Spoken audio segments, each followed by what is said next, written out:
Hi hello friends, good morning. Welcome to my channel. My name is Krishnaveni. చాలామందికి బనగంటాకు బృంగరాజాకు తేడా తెలుదండి. చూడండి ఎలా ఉంటాయి చూడండి. ఇది బృంగరాజన్, ఇలా తెల్లగా పూలు ఉంటాయి చూడండి, ఎంత బాగుంటుంది. ఇది పొనగంటాకు. రెండు ఆకులు ఒకలాగే ఉన్నాయి కదా. పొనగంటాకు ఆకులు, బృంగరాజు ఆకులు ఒకలాగా ఉంటాయి.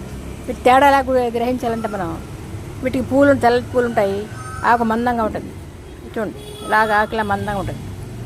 కానీ పొనగంట ఆకు ఇదిగోండి, ఆకు ఇలాగ పలసగా ఉంటుంది. ఇది తేడా. పొనగంట ఆకు మందంగా తేడా చూడండి. పొనగంట ఆకు పలసగా ఉంటుంది, బృంగరాజు ఆకు మందంగా ఉంటుంది. ఇది తేడా చూడండి. రెండు ఒకలాగే ఉన్నాయి కదా.